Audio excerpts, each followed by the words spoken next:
बिस्मिल्लाहिर्रहमानिर्रहीम। अस्सलाम वालेकुम।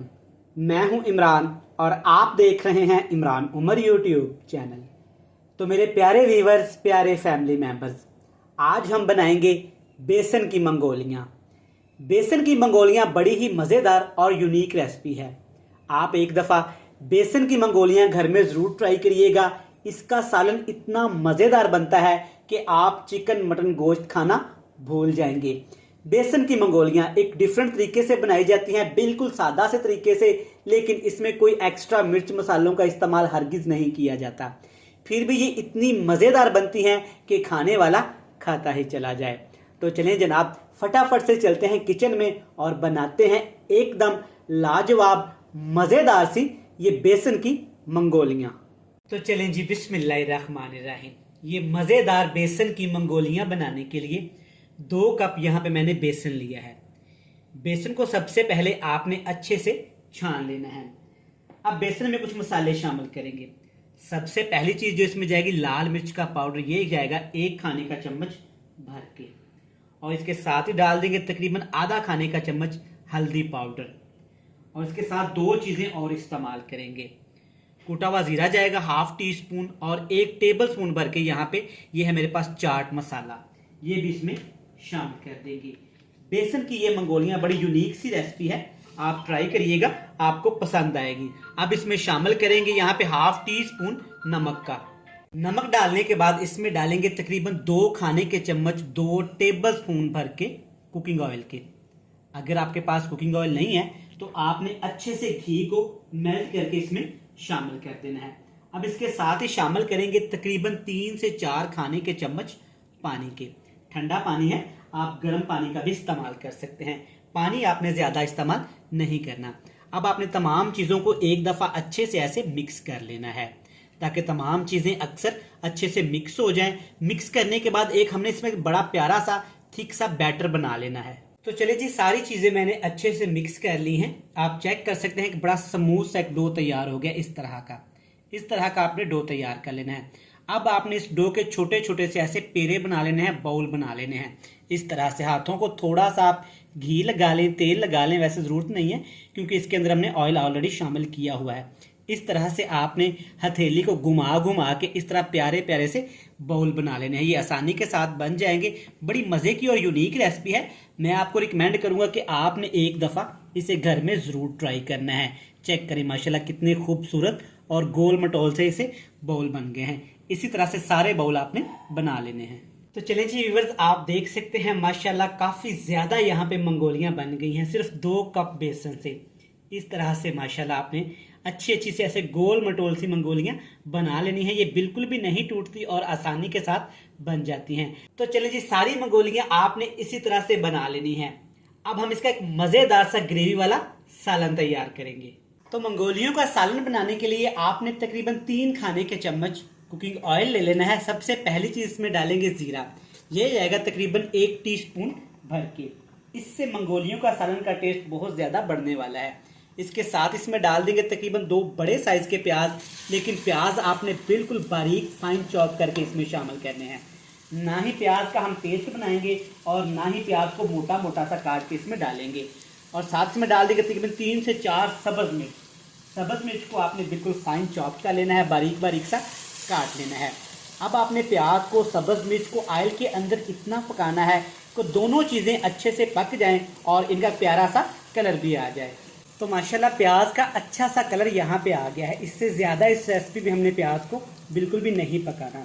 अब इसमें डालेंगे जी अदरक और लहसुन मोटा कुटा हुआ। ये जाएगा तकरीबन 1.5 खाने का चम्मच, 1.5 टेबल स्पून भर के। इस रेसिपी में अदरक लहसुन आपने थोड़ा सा ज़्यादा इस्तेमाल करना है। इसके साथ ही डाल देंगे 2 टमाटर का पेस्ट। टमाटर आपने रेड कलर के ले लेने हैं और अच्छे से इनका आपने पेस्ट बना लेना है। टमाटर आप बिल्कुल बारीक काट के भी शामिल कर सकते हैं। अदरक लहसुन टमाटर को इतना पकाएंगे कि तमाम चीज़ों का कच्चापन ख़त्म हो जाए और प्यारी प्यारी सी खुशबू आना शुरू हो जाए। टमाटर अदरक लहसुन अच्छे से फ्राई हो गया है, बड़ी प्यारी सी खुशबू आना शुरू हो गई है। अब इसमें हम लोग डालेंगे कुटी हुई लाल मिर्च। ये जाएगी तकरीबन आधा खाने का चम्मच। मिर्च मसाले आपने थोड़े से कम शामिल करने हैं क्योंकि मंगोलियों में भी हमने मिर्च मसाले का इस्तेमाल किया हुआ है। थोड़ा सा यहाँ पर कलर के लिए, ग्रेवी के कलर के लिए हल्दी पाउडर भी शामिल करेंगे और साथ में इसमें शामिल कर देंगे थोड़ा सा नमक भी, ताकि मसाले में नमक का टेस्ट अच्छे से आ जाए। तीनों चीज़ों को आपने फिर से अच्छे से भून लेना है, ताकि तीनों चीज़ों का कच्चापन भी ख़त्म हो जाए और खुशबू भी आना शुरू हो जाए। तो माशाल्लाह चेक करें कितना ज़बरदस्त और यमी कलर आया है। अच्छे से मिर्च मसाले फ्राई हो गए हैं। अब इसमें डाल देंगे जी मंगोलियाँ, जो हमने पहले से ही तैयार करके रख ली थी। चेक करें माशाल्लाह, ये बिल्कुल भी आपस में नहीं जुड़ी और ना ही इनका कलर चेंज हुआ है। तमाम मंगोलियों को अब आपने हल्के हाथों के साथ मसाले के अंदर ऐसे अच्छे से फ्राई कर देना है। अच्छा, फ्राई आपने ध्यान के साथ करना है, क्योंकि मंगोलियाँ कच्चियाँ हैं और हमने मंगोलियों को ऑयल के अंदर फ्राई भी नहीं किया। अगर आप चाहें तो आप ऑयल में इनको शैलो फ्राई भी कर सकते हैं, लेकिन इनका टेस्ट ऐसे ही बहुत ज़्यादा अच्छा आएगा। तकरीबन आपने 4 से 5 मिनट हाई फ्लेम करके मसाले के अंदर मंगोलियों को अच्छे से ऐसे फ्राई करना है, ताकि मंगोलियाँ थोड़ी सी स्ट्रॉन्ग भी हो जाएं और मिर्च मसालों का टेस्ट भी मंगोलियों के अंदर तक आ जाए। 5 मिनट मैंने हाई फ्लेम पे दिल लगा के मंगोलियों की अच्छे से भुनाई की है। आप चेक कर सकते हैं माशाल्लाह ज़बरदस्त कलर भी आ गया है और मंगोलियाँ भी अच्छी खासी स्ट्रॉन्ग हो गई हैं। अब इसमें डालेंगे तकरीबन 3 से 4 खाने के चम्मच दही के। दही आपने इस रेसिपी में थोड़ा सा खट्टा इस्तेमाल करना है। दही की जब खटास इस रेसिपी में आएगी ना, तो बहुत ही मज़ेदार सा टेस्ट बन जाएगा। अब फिर से आपने दही के अंदर मंगोलियों को अच्छे से भूनना है, ताकि दही का पानी भी खुश्क हो जाए और दही खुश्क होके अच्छे से ग्रेवी में कन्वर्ट भी हो जाए।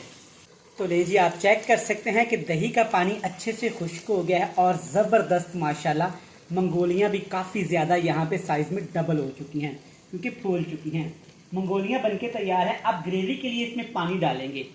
टोटली आपकी मर्ज़ी है, आप कितना इसका शोरबा रखना चाहते हैं, कितना आप शोरबा पतला करना चाहते हैं।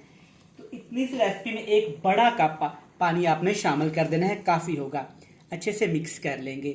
अच्छा जनाब, अगर अभी तक आपने अपने भाई इमरान उमर के चैनल को सब्सक्राइब नहीं किया ना, तो बराए मेहरबानी चैनल को सब्सक्राइब भी कर लें, बेल आइकन को प्रेस भी कर दें। फ्रेंड्स एंड फैमिली मेम्बर के साथ शेयर लाजमी करिएगा।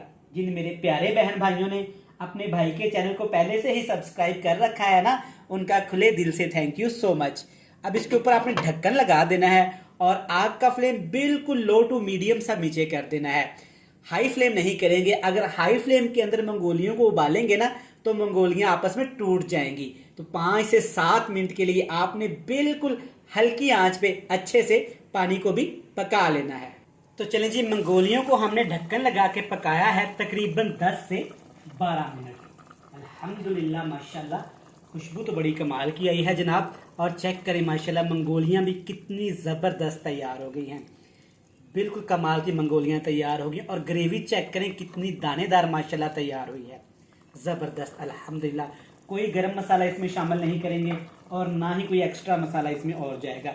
सिर्फ 2 चीज़ें आपने इसमें एंड पे लाजमी शामिल करनी है। बिल्कुल बारीक कटा हुआ पुदीना और 3 से 4 सब्ज़ मिर्च साबुत। पुदीना आपने लाजमी इस्तेमाल करना है, क्योंकि पुदीने की खुशबू मंगोलियों के सालन में बहुत ही ज़्यादा मज़ेदार लगती है। तो ले जनाब, ज़बरदस्त अल्हम्दुलिल्लाह बेसन की मंगोलियों का सादा सा सालन बनके तैयार हो चुका है।